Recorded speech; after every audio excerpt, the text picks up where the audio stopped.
Okay, we're here at the Central North Dakota Steam Threshers Reunion with Roger Baylor and Nick Worth, and they're going to talk to us about the 1911 Avery undermount.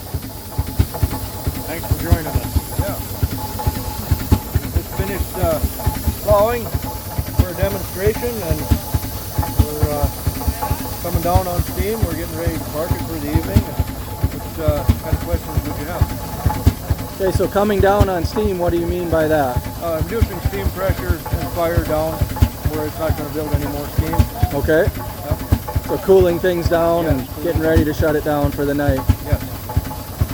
How many pounds of pressure did we get up to today? We're just under 200 pounds. Okay. That's the set pressure. We like to run between 180 and 200. Okay. Peak horsepower. Okay. I saw you working pretty hard to keep it at that pressure. Yeah, it's an art. And I personally was impressed that the blow-off valve hasn't gone off all day on this thing. No. We That like takes- to blow it off once in the morning to test it, to make sure it works. Okay. And really don't need to. Right. Keep up to the pressure and not exceed it. It's all management of your fire, management of your water, and all of that stuff. And it takes some experience and practice to get a hang of that. But that's all it is. It's all the management of your amount of heat you're putting in that boiler and the water. Okay. You look ahead to see what's coming, and you fire accordingly. Okay. You have a long, hard pull, well, you fire hard so you can maintain your pressure and keep your maximum horsepower. If it's a light load or a stop, you have to bring it down before you get there so your safety valve will hit. Right. Okay. Which is fine, that's what they're for. So did you grow up with steam? Pretty much, yeah. At a young age, I started being interested in steam up at the Makoti show. Makoti, North Dakota. Makoti? Okay. Yeah, and it went all over and helped out, and pretty soon got to be knowledgeable enough to be involved in operating. Okay. And you have a certification and a license? Yes, I do. So did you go to any of the steam schools like at Rolog? No, I became involved in this early enough where I was grandfathered in, and I was issued a license to operate these from the chief boiler inspector. Just Straight through experience Yep, and showing your yep. knowledge. That's what did it, yeah. Okay. What about you, Nick? Mine was a similar story. I did go to steam school back in 1998 when I was about 17 or 18 years old. I did not take a test, but I was also grandfathered in because I was running engines at the time that North Dakota required us to have a license. And I've maintained that license ever since they started that. So you have recertification things you have to do to keep your license? Yes, every 5 years. You have to contact them and they'll issue you a new license if everything's okay. Okay. So they just kind of check up that you haven't had any incidents or anything like that, and that Most you're still working on it, Yes. so that you maintain your experience. Yeah. In inspections, they do periodically have us steam up and operated and go through them and make sure we know what we're doing, and so we're a safe engineer. Make Okay. sure things work.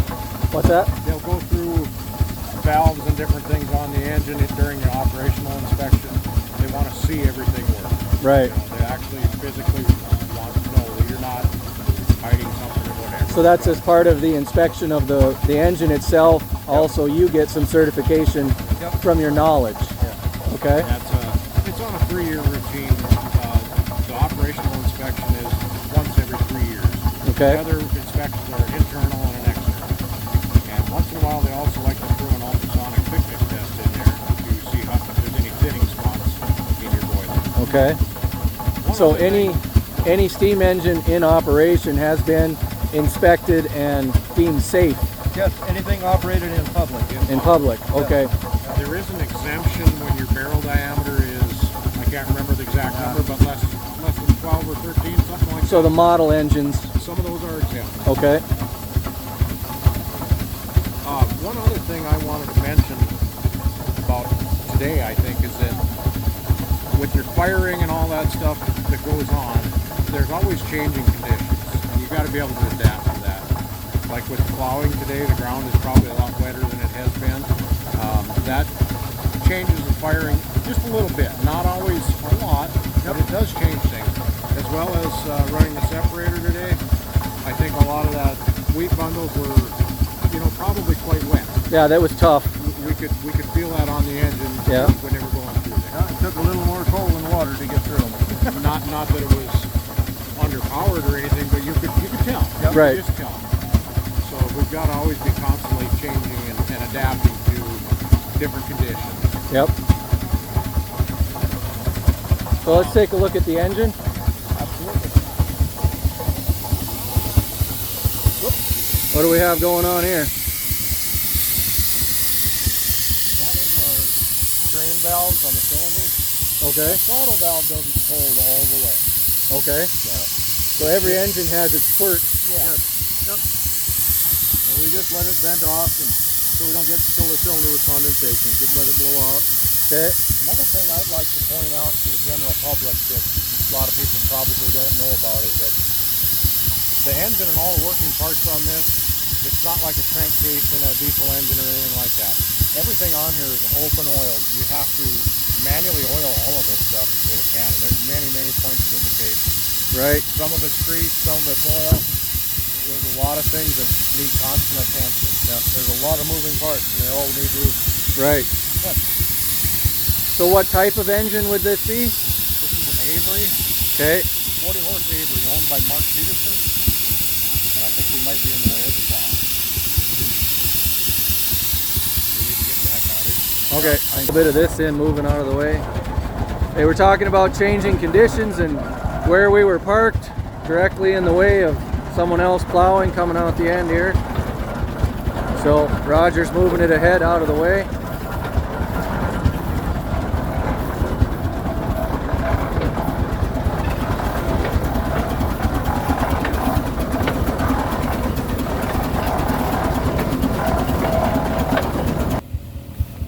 Okay, so this is a true double cylinder. This is a true double cylinder engine. What you have is there's a throttle valve that's up inside that dome up there.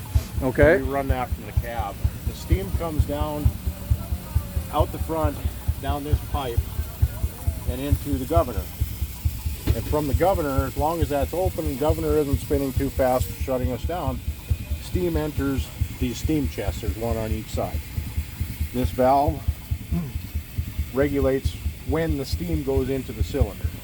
So there's actually steam pressure on both sides of the piston. And that's all controlled by this valve linkage. Okay. And I think we mentioned about the governor. That can be set for slightly different speeds and stuff like that. And when it gets going too fast, this is actually a valve. And it will shut the steam off to slow the engine down. Yeah, maintain maximum RPM Okay. is what it's designed to do. This oiler here oils the main engine. When the engine is running, you'll see this moving. And it just forces oil into here and into that pipe where the steam is coming in. There's a kind of a nozzle in there that lets the oil Mist. Okay. Yep. Then the exhaust comes up through here and goes up through the stack. And why the stacks, a lot of them are larger on top. They're funnel shaped. They're actually a venturi, and it draws the flame, the heat from the fire through the tubes and out the stack, and it creates an extra draft on the fire to make it burn hotter. Okay. So the harder the engine pulls, the bigger load the engine it has, the more exhaust is produced, and it creates more of a draft on the fire. Okay. It's quite impressive too. So it basically self-fuels the fire. Yes. The harder it pulls, the harder it's going to fire Yeah. more based on air, that draft. the more air it draws in underneath through the fire. Yeah. Okay. 100 degrees. And that is very hot. When he opens that door and we're running down the plow field, we're probably 18 to 20 inches away from where the fire door opens, and it's hot. You can feel it. Yeah, you can feel it. I was up there. You can feel it on your skin, on your face. It just That's why we wear the proper apparel. it's absolutely unbelievably hot. And the only reason that the metal does not melt is because of the water that surrounds everything. Okay.